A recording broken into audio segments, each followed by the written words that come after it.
Welcome everybody out to episode number 404. Today we're going to talk about quality control. Do you have a quality control system up and running yet? Stay with us.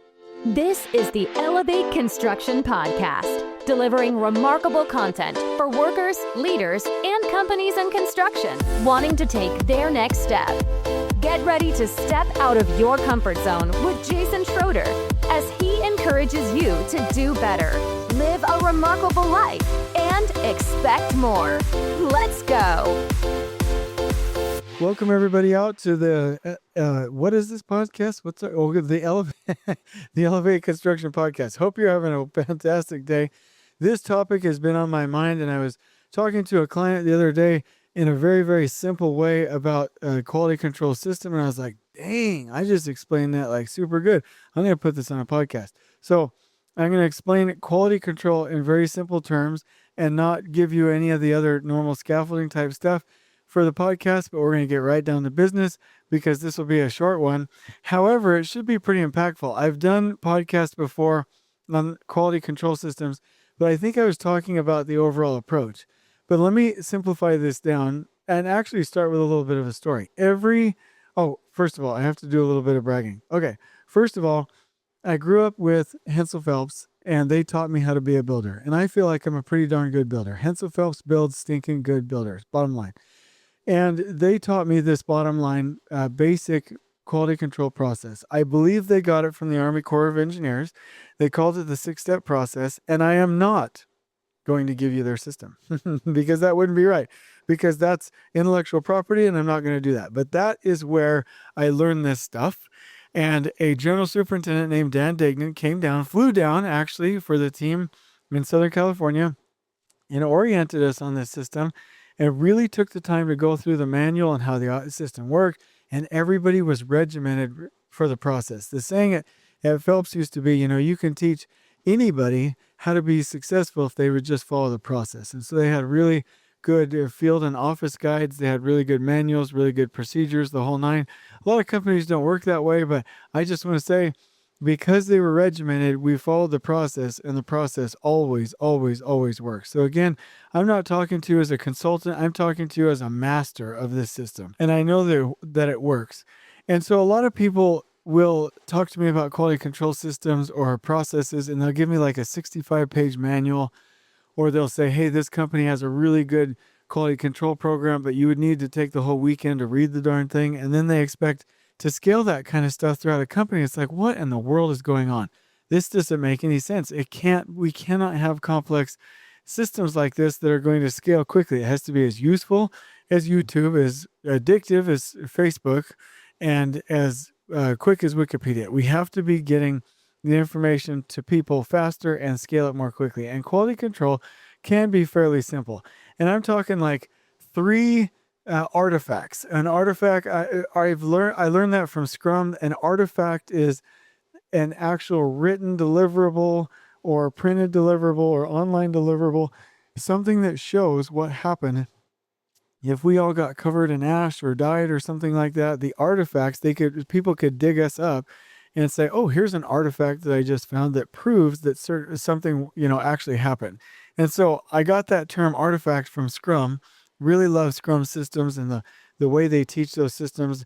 If you ever want to learn Scrum, please get with Felipe Engineer. He does scrum.org training, or Scrum Inc. training rather. And, I need to edit that. It's not scrum.org, it's Scrum Inc. Oops. Hopefully he doesn't hear this podcast. Anyway, so it's Scrum Inc. He does really, really great training for that. But in their system, they talk about how they have artifacts. By the time you're done, you can actually see what planning happened or what systems you're following based on the artifacts, the actual written, printed, or virtual documents that are part of the actual system. And in quality control, there really only needs to be 3 at a bare minimum basic level. And so one of them is the process of going through an agenda in your team weekly tactical, your team meeting on a weekly basis on your project site, no matter what size it is, right? Where you go through what scopes, what trades, what companies are up to bat, are in queue to go install work and need to go through this quality process. The other one is the artifact that I'm talking about is the actual quality process itself and the steps that it follows. And then the third one is the feature of workboard or the quality install checklist that we use to install, right? It's three. So you have a meeting to trigger the system, you have the system, and you have the output of the system. You have a trigger, you have the system, and then you have the output. You have the team weekly tactical with its agenda, you have the quality process itself, and you have the feature of workboard, the actual quality deliverable. Because really, if you simplify quality control down, you don't need a 65-page stinking manual to go do this. What we need is to make sure that the foreman and the workers know what to install, that they have the aptitude and the culture to actually install it, and that somebody verifies that. I mean, that's it. Quality control at its basic roots is, do we know what to install and are we installing it? Do we know what to install? Are we installing it? Do we know what to install? Are we installing it? That's it. It's that simple. So I'm going to take you through these processes really quickly. This will be a short podcast, but in your team meeting that happens weekly, this is the main part of your agenda, and it should start like this. Okay. Hello, everybody. Welcome.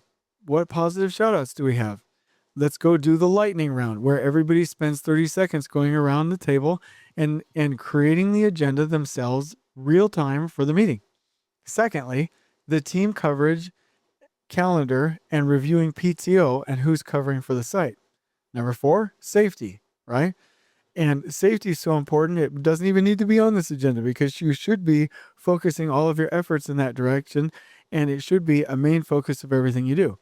Now, fifthly, you should have your quality point of release chart, and that should take at least 30 minutes in your team weekly tactical. That means each scope coming up would enter that table and continually work through the process based on the successful completion of each step. Now, we cover tax planning at Elevate Construction and Lean Tax quite a bit. And your schedules, in order to be a really good schedule, are going to have to trigger these quality steps, meaning there's a buffer before a certain scope starts where you will trigger the entry of that scope into the system. So I'm going to read down a quality point of release table. And a point of release table, in case you're not familiar with it, is basically where a process resides in a category and it doesn't progress to the next step unless it is inspected or approved, meaning there is a point of release to where that scope can go from one category to another category. So here are the categories. Review the owner's top 10, develop the buyout log, review the procurement log. Okay, those are the general steps, meaning in the meeting, in your team weekly tactical, you review the owner's top 10, you make sure you're continually developing that buyout log, which tells you where the status of the buyout of any of your contractors that are coming on site, and then you continually develop that procurement log. However, once those topics are done in your team weekly tactical, it's time to figure out if your schedule has triggered the entry of certain scopes into this system, and I'll read them out now. Okay, item triggered from schedule, that's step 1. Work order executed, step 2. Pre-mobilization meeting done, step 3. Design submittals and dates for deliverables requested, that's step 4. And then let's just go on. Submittals approved. Draft your feature of workboard. Hold your pre-construction meeting. Finalize the feature of workboard or checklist. First in place mock-up. Follow-up inspection or first in place mock-up or first in place inspection, then follow-up inspection, final inspection. In the process, close out any change orders. Basically, you run your most of the meeting with this system. So once the schedule triggers that a new scope should come into the system, it comes into item triggered, work order executed, pre-mobilization, design submittals and deliverables requested, submittals approved, draft feature of work, pre-con meeting, finalized feature of work border checklist, first in place mock-up, follow-up inspection, final inspection, and the process closeout change orders, right? If you have 24 major scopes, all 24 of those scopes will go through this point of release chart, and you'll make sure that they're doing it on time. It's like a more advanced Scrum system for quality. And what you'll do is you'll make sure on a weekly basis that you and the team are tracking with this process. And so now let's go from the team meeting to the quality process. Basically, it centers around plan it first, build it right, finish as you go. So under plan it first, there's the teaming section, pre-mobilization meeting, and pre-mobilization email. For build it right, that's the pre-construction meeting and the initial inspection. Finish as you go. Those are the follow-up walks and your rolling completion list and closing things out, closing out any change orders, any financials. Okay. So the way this works is that there's a teaming purchasing phase where you identify scopes and you parse out scopes of work to different contractors, right? And when you execute a contract, 2 weeks after that, you should do a pre-mobilization meeting with a trade partner or send a pre-mobilization email. 3 weeks before you actually start that feature of work, that scope of work in the field, you should have the pre-construction meeting. 3 weeks, because if the foreman and the supers have not read the specifications or the drawings, you cancel the meeting, and then you at least have 2 weeks before the work starts to get them prepared. Okay? As materials come on site, you inspect those materials. Hopefully you have a cool enough trailer complex if you're on a bigger job where you can have a deck that's trailer bed height, and you can queue all trucks next to that office building. And when trucks queue into the site, somebody from the office can go outside, inspect the material, make sure it's good to go. Okay? After that work starts, you decide on when the initial inspection, that first in place mock-up, is going to be inspected so that you know that the crew is heading in the right direction, right? And then you do your follow-up walks and your rolling completion list and you punch them out and get them to complete before they demobilize the site, because it's a nightmare if you don't. So the point of this is, if I was going through this, the teaming phase is to make sure we have the right scope divvied out to the right contractors. The pre-mobilization meeting is to explain to contractors the deliverables that will be needed at the pre-construction meeting. The pre-construction meeting is to collect and explain all deliverables and enable the foreman and the superintendent to be successful. The initial inspection is to get the crews off on the right foot. Follow-up inspections are to keep an eye on the work and check on requirements daily and weekly. And the rolling completion list is to finish the contractor scope before they leave. Now, on the deliverables that I have that I'll give you at any time, there are certain checklist items. I'll just give you a for instance. Actually, let me do the pre-construction meeting and the initial inspection. I'll just do two representative ones. So you know that on this single page, you can follow this really neat process for anybody going through this system. So pre-construction meeting, collect and explain deliverables, enable the foreman and the superintendent to build it right. Step number 1, review the owner's top 10 key things they want for this project. Number 2, review any company-specific quality checklist. Number 3, collect and review the pre-mobilization deliverables, the things that you had asked them for months ago.